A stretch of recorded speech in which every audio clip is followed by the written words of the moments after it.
அனைவருக்கும் வணக்கம். வாங்க இன்றைக்கி எங்கள் வீட்டை சுற்றி பார்க்கலாம். இதுதான் எங்கள் வீட்டோடைய என்ட்ரன்ஸ். எங்களுக்கு கடவுள் தந்த வசந்த மாளிகை. இது எங்களுடைய வசந்த மாளிகை, வீடு இல்லை கோயில், எப்படி வேணாலும் சொல்லலாம்.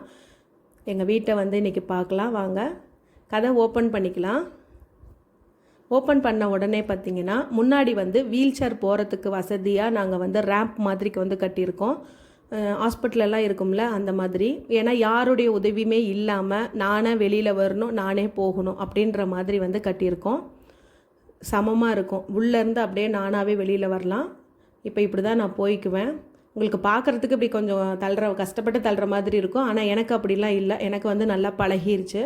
ஏன்னா எனக்கு நல்லா கைக்கு இப்படி தள்ளினா தான் எக்ஸசைஸ் கிடைக்கும், நல்லா கைக்கு நல்லா வலு கிடைக்கும். மேலே போகிறது தான் கொஞ்சம் கஷ்டம். திருப்பியும் அப்படி சல்லுன்னு வந்துடும்.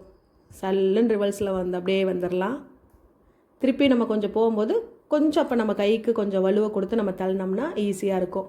இப்போ நம்ம இந்த ரேம்ப்லேருந்து இப்படி கட் ஆகும்போது பார்த்திங்கன்னா இந்த பக்கம் ஒரு ஹால் இருக்குது எங்கள் வீட்டில். இதில் பார்த்திங்கன்னா மாட்டுக்கு தேவையான எல்லா பொருளும் இங்கே தான் வச்சுருப்போம். தவிடு, தீவனம், புண்ணாக்கு எல்லாமே இங்கே தான் இருக்கும். அப்புறம் சில வேண்டாத பொருட்கள், அப்புறம் சைக்கிள், வண்டி இதெல்லாம் இங்கே தான் நிறுத்தி வச்சுருக்கோம்.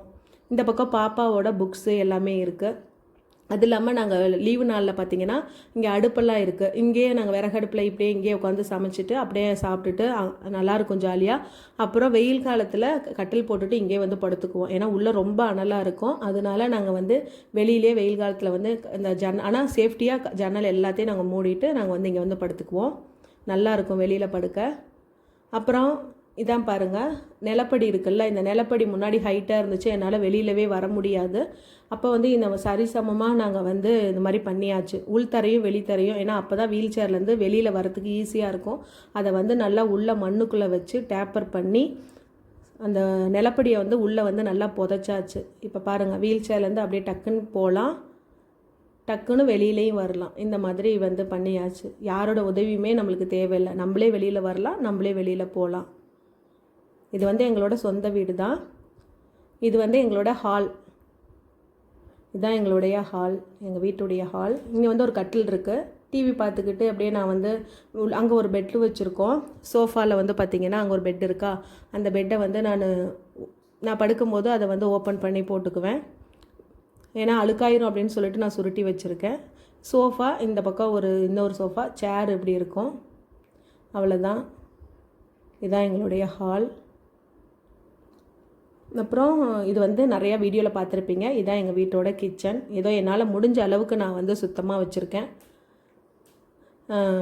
நிறைய பேர் சொன்னது இந்த செல்ஃபை கீழே இறக்கி வைங்க, இந்த ஸ்லாப்பை அப்படின்னு சொல்லியிருக்கிறீங்க.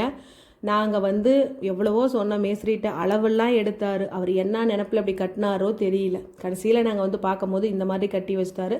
சரி, எங்களுக்கு இடிக்கவும் மனசு வரல. ஏன்னா அப்புறம் திருப்பியும் என்ன பண்ணுறது அப்படின்னு சொல்லிட்டு அப்புறம் நிறைய செலவுகள்லாம் மாற்றி மாற்றி வந்துகிட்டே இருந்துச்சு. அப்புறம் சரி போ அப்படின்னு சொல்லிட்டு அப்புறம் அதுலேயே நான் சமைக்க பழகிக்கிட்டேன். அதான் நான் சொன்ன மாதிரி ப்ளஸ்ஸாக மைனஸ் ஆக்கிக்க வேண்டியதான் அப்படின்னு சொல்லிட்டு அடிக்கடி புஷ்அப் பண்ணிக்கலாம். சரி போ அப்படின்னு சொல்லிட்டு நான் அட்ஜஸ்ட் பண்ணிவிட்டு இதிலே சமைக்க ஆரம்பிச்சிட்டேன். நிறைய பேர் இந்த பக்கம் வச்சு சமைக்க சொன்னீங்க. எனக்கு இந்த பக்கம் வாட்டை இல்லை. அது இல்லாமல் அந்த கடப்பாக்கல்ல சும்மா ஒப்புக்கு தான் கொடுத்துருக்கோம். அதில் கேஸ் அடுப்பில் வச்சு சமைக்கிறதுக்கு சேஃப் இல்லை. அதில் எனக்கு நான் மாவு அரைக்கிறதே பார்த்திங்கன்னா ஒரு ஸ்டூல் வச்சு அந்த கிரைண்டரை அதுக்கு மேலே தான் வச்சு நான் சமைப்பேன்.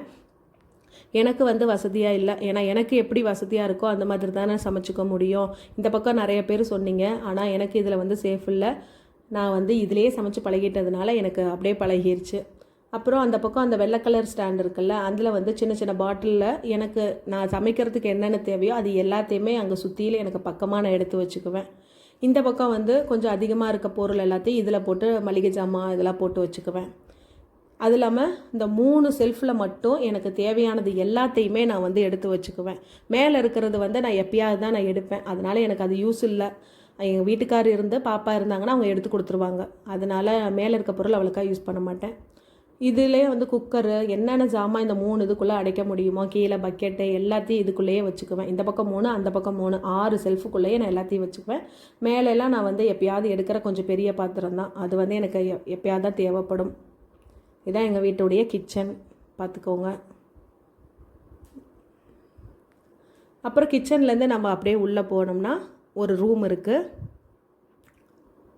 உள்ளே இப்படியே போனீங்கன்னா இந்த பக்கம் ஒரு ரூம் இருக்குது. இது வந்து ஒரு பெட்ரூமு. இங்கே வந்து இதில் வந்து இங்கே தான் நான் வந்து படுத்துக்குவேன்.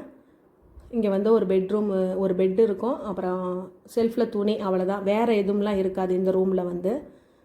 என்னோடய துணியும் எங்கள் வீட்டுக்கார துணி, அப்புறம் தலகாணி இதெல்லாம் வந்து இதில் அடுக்கி வச்சுருக்கோம்.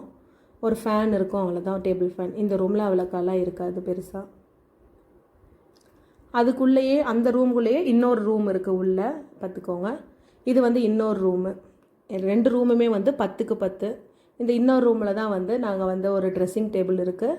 அதுக்கப்புறம் இதில் வந்து பாப்பாவோட துணிங்க, அப்புறம் அந்த வேஸ்ட்டான பழைய துணிங்க, அதுக்கப்புறம் வந்து பெட்ஷீட்டு இந்த மாதிரிலாம் அதெல்லாம் மடித்து வச்சுருக்கோம், அவ்வளோதான். இந்த 2 பீரோ வச்சுருக்கோம். இந்த ரூம்குள்ளே வந்து 2 பீரோ, ஒரு ட்ரெஸ்ஸிங் டேபிள். அந்த ரூம்குள்ளேயே கொஞ்சமாக ஒரு கல்லை வச்சு தடுத்து சாமி ரூம் வச்சுருக்கோம். ரொம்ப நாள் ஆசை, சீக்கிரமாக பூஜா ஸ்டாண்டு வாங்கணும், வாங்கிடுவோம், ஒரு நம்பிக்கை இருக்குது. சீக்கிரமாக பூஜா ஸ்டாண்டில் வச்சு சாமியை வச்சு பார்க்கணுன்னு. இதான் பார்த்துக்கோங்க. மேலே வந்து பெரிய பெரிய பாத்திரம், வேஸ்ட்டு இதெல்லாம் கொஞ்சம் மேலே போட்டு வச்சுருக்கோம், அவ்வளோதான். இப்போ அந்த ரூம்லேருந்து இப்போ நேராக என் பெட்ரூமுக்கு வந்துட்டு இந்த பக்கம் வந்து இந்த கதவை சாத்திட்டு பார்த்தீங்கன்னா உள்ளே ஒரு ரூம் கதவு தெரியுதுங்களா, அதுதான் பாத்ரூம், அட்டாச் பாத்ரூம். இந்த பாத்ரூமுக்கு தான் பெரிய கதை இருக்குது. ஏன்னா வந்து அந்த வீட்டில், எங்கள் மாமியார் வீட்டிலலாம் இருக்கும்போது பாத்ரூம் இடிச்சிட்டு கட்டக்கூடாது அப்படின்னு சொல்லி ஒரு சண்டைகள்லாம் வந்துருச்சு. அதனாலே நாங்கள் தனியாக வந்துட்டு நாங்கள் வந்து எங்கள் வீட்டுக்கார் நல்லா பெருசாகவே இருக்கட்டும், உனக்கு தாராளமாக வீல் சேர்லாம் போயிட்டு திரும்புறதுக்கு வேணும் அப்படின்னு சொல்லிட்டு நல்லா பெருசாக ஒரு பாத்ரூம் கட்டி கொடுத்துட்டாங்க. இதிலே வந்து உள்ளே வந்து துணி துவைச்சிக்கலாம். ஆனால் வந்து அது கடப்பாக்கல், அதில் துவைக்க முடியாது. துவைச்சாலும் செவுத்துல எல்லாம் ரொம்ப அசிங்கமாகுதுன்னு சொல்லிட்டு நான் வந்து வெளியில் தான் துவைச்சிக்குவேன். அது வந்து கல் சொரன்னு இருக்காது. இந்த வீல் சேர் வந்து குளிக்கிறதுக்கு வீல் சேர், கம்மோட் வீல் சேர்னு சொல்லுவாங்க, அந்த வீல் சேர் தான். குளிக்கிறதுக்கு ஒன்று யூஸ் பண்ணிக்குவேன். இது வாஷிங் மிஷின் வந்து ரிப்பேர் ஆயிடுச்சு. இதில் வந்து வேஸ்ட்டெல்லாம் போட்டு வச்சுருக்கேன். நான் வாஷிங் மிஷின் இருக்கும்போது கையில் தான் துவைப்பேன். ரொம்ப எமர்ஜென்சி, மழை காலத்தில் இந்த மாதிரி துணியெல்லாம் காயாமல் இருந்துச்சுன்னா அப்போ போட்டு ட்ரை பண்ணிக்குவேன். அதுக்கு மட்டும்தான் யூஸ் பண்ணுவேன். எனக்கு கையில் நல்லா 4 சாத்தி கும்முனா தான் எனக்கு ரொம்ப பிடிக்கும். அதனால நான் வந்து கையில் தான் நான் வந்து துவைச்சிக்குவேன். இப்போ அது இல்லாமல் ரிப்பேர் ஆயிடுச்சு, அதனால நான் யூஸ் பண்ணுறதில்ல. வேஸ்ட்டு பொருள் இந்த மாதிரி என்னோடய திங்ஸ் அதில் போட்டு வச்சுருக்கேன். அப்புறம் வந்து பார்த்திங்கன்னா இந்த பக்கம் வந்து பார்த்திங்கன்னா டாய்லெட்டு. இதுதான் வந்து எனக்கு தகுந்தாப்பில் வீல் சேரில் ஏறி நான் உட்காந்து போகிற மாதிரி வந்து கட்டியிருக்கேன். கட்டில் எப்படி இருக்கும் அதே மாதிரியே, கட்டில் மாதிரியே வந்து வெஸ்டர்ன் டாய்லெட்டை உள்ளே வச்சு கட்டி சுற்றியில் வந்து செங்கல் வச்சு கட்டிக்கிட்டோம். ஏன்னா அப்போ தான் நல்லா ஸ்ட்ராங்காக இருக்கும் அப்படின்னு சொல்லிட்டு உள்ளே ஜல்லிலாம் கொட்டி மேலே வந்து தர மாதிரி போட்டு வந்து அந்த மாதிரி கட்டியாச்சு. இப்போ வந்து பார்த்திங்கன்னா இந்த வீல் சேரில் அப்படியே நம்ம ஷிஃப்ட் ஆகிக்கலாம். ஷிஃப்ட் ஆகி நான் வந்து அப்படியே உட்காந்து டாய்லெட் போயிட்டு, அந்த பக்கம் தண்ணியெலாம் இருக்குது, சுடு தண்ணி, நம்ம வந்து பச்சை தண்ணி இருக்குது, அப்படியே நம்ம வந்து அங்கேயே உட்காந்து குளிச்சுக்கலாம். இல்லைன்னா நான் என்ன பண்ணுவேன்னா, நான் டாய்லெட்டுக்கு மட்டும்தான் யூஸ் பண்ணுவேன். திருப்பி வந்து டாய்லெட்லாம் போயிட்டு அதுக்கப்புறம் இந்த வீல் சேரில் மாறி இந்த பக்கம் வந்து உட்காந்து நான் குளிச்சுக்குவேன். ஏன்னா அதில் நான் உட்காந்து குளிக்க மாட்டேன். ஏன்னா சில சமயத்தில் சோப்புலாம் இருக்கும் போது நம்மளுக்கு வந்து வழுக்கும்ல, அதனால தான் இப்படி தான் வந்து பாத்ரூமில் எனக்கு தேவையான வசதிகளை நான் வந்து பண்ணியிருக்கேன். இப்போ பாருங்கள், நான் இப்படி தான் வீல் சேரில் இந்த மாதிரி போயிட்டு பக்கத்தில் போய் இப்படி அணைச்சி நின்றுக்கணும். நின்றுட்டு பிரேக் போட்டுக்கணும். மெயினாக வந்து பிரேக் தான். பிரேக் போடாமல் இருந்தோம்னா சல்லுன்னு அது பாட்டுக்கு நாட்டி விட்டுரும். அதனால் பிரேக் நல்லா போட்டுட்டு, கை தான் நம்மளுக்கு வலுவே, கையில் தான் நம்மளோட எல்லாமே நகர்றது, எல்லாமே நம்ம கைக்கு தான் நல்லா வலு கொடுத்துக்கணும். இப்படி கையை நல்லா ஊனி அதில் அப்படியே ஷிஃப்ட் ஆகிக்கணும். இப்போ பாருங்கள், அது வந்து பின்னாடி இருந்துச்சு. இப்போ வந்து பாருங்கள், நல்லா அணைச்சி அந்த கட்டையை ஒட்டி நல்லா அணைச்சி வச்சுக்கிட்டு அதில் நம்ம ஏறி உட்காந்து ஷிஃப்ட் ஆகிக்கலாம். இதுதான் கை ரிமூவ் பண்ணிவிட்டு நம்ம அதில் ஏறி உட்காந்துக்கலாம். இதுதான் எங்கள் வீட்டோட பாத்ரூம். எனக்கு தேவையான மாதிரி நான் வந்து வசதிகளை வந்து இப்படி தான் செஞ்சுட்டு, யாரோட உதவியுமே இல்லாமல் நானே குளிச்சுக்குவேன். நானே எல்லா வேலையுமே நானே வந்து பண்ணிக்குவேன். பார்த்துக்கோங்க. இந்த வீடியோ உங்களுக்கு பிடிச்சிருந்துச்சுன்னா லைக் பண்ணுங்கள், ஷேர் பண்ணுங்கள், கமெண்ட் பண்ணுங்கள். இதுதான் எங்களுடைய வீடு. Bye friends.